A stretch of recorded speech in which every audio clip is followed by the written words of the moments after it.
leaders of the world's two biggest economies, U.S. President Donald Trump and his Chinese counterpart Xi Jinping, are set to hold talks in Beijing on May 14th and 15th. The high-stakes meeting will be held under the shadow of the U.S.-Iran war. Trump's visit to Beijing is the first by a U.S. president in nearly 9 years. The trip was postponed earlier because of the war from early April. The U.S. president's visit comes even as the progress on a deal with Tehran appears to unravel. These are the images of U.S. Air Force C-17 Globemaster III landing at Beijing Capital International Airport. Now, according to the Chinese government, the aircraft are believed to be carrying equipment and vehicles in preparation for Trump's visit.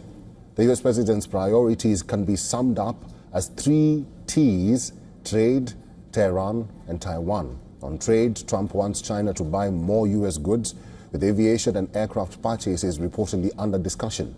On Iran, he is expected to press China to do more behind the scenes to influence Tehran, particularly to help reopen the Strait of Hormuz. Taiwan is also likely to feature prominently, along with other issues such as Hong Kong.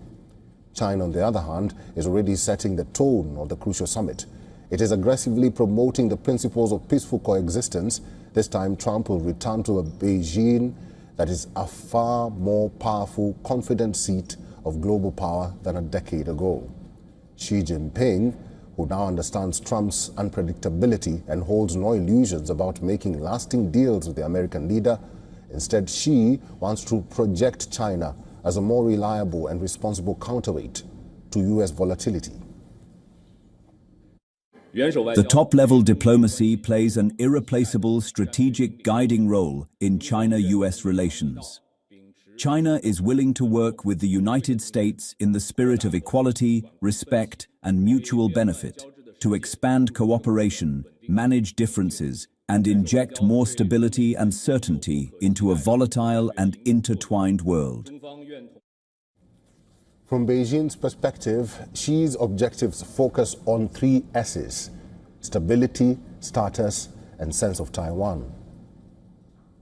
China wants greater stability in the West Asia region, as the conflict there directly affects its energy security. Xi is also aiming to reinforce China's status as a responsible global power, quietly working to ease tensions rather than inflame them. On Taiwan, Beijing is seeking reassurance from Washington, both through U.S. statements and through restraint from allies. Despite assumptions in Washington, China's influence over Iran is often overstated. Experts believe Tehran does not simply follow Beijing's instructions.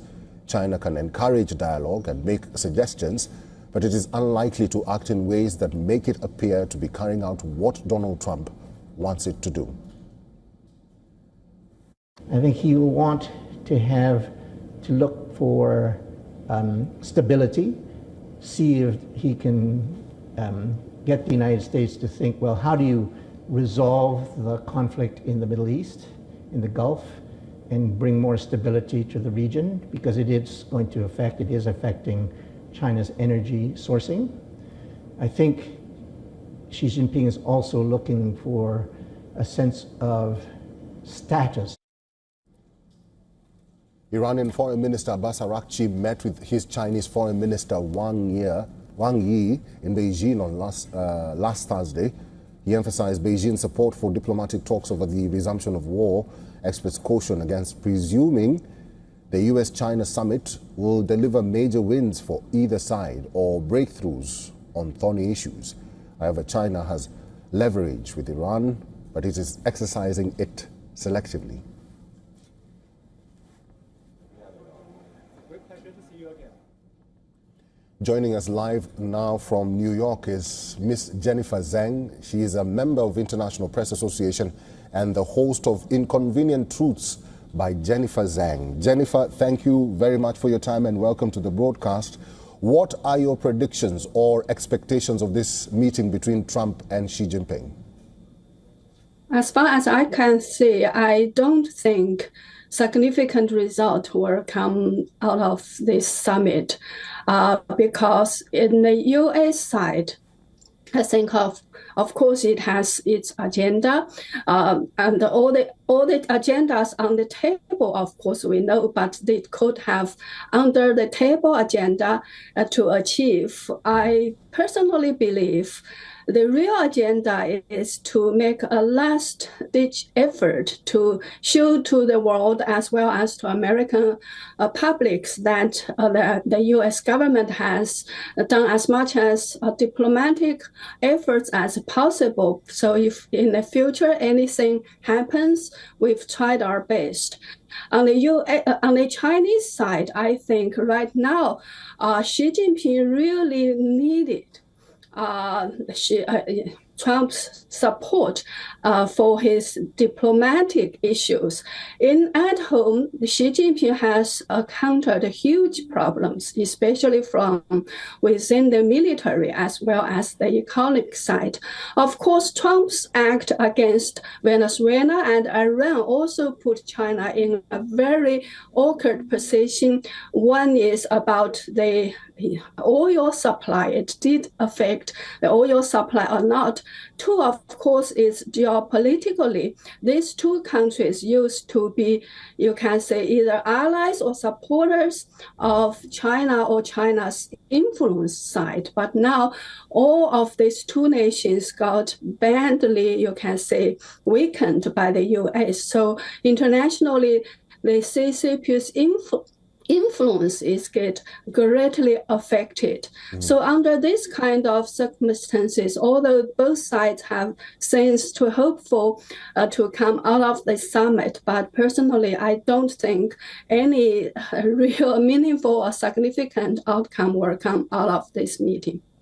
Ms. Jennifer, let me ask you this then. Do you think that President Xi Jinping is going to convince President Trump to end the war in Iran, having in mind that the foreign minister of Iran went to China before the President of the United States?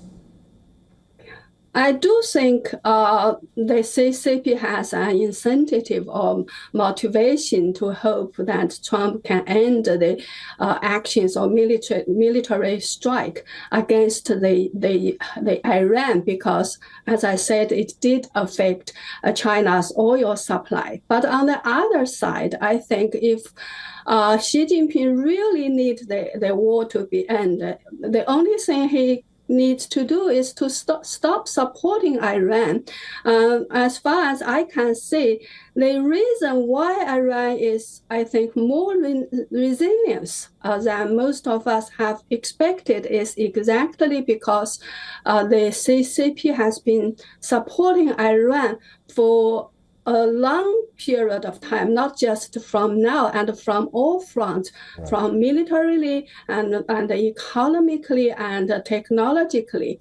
So if the CCP really wants the war to end, the first thing it can do is to stop offering any more support to Iran. All right, Ms. Jennifer, let's see how this meeting coincides or happens between President Xi Jinping and President Donald Trump. But for now, thank you for talking to us today. Thank you for having me.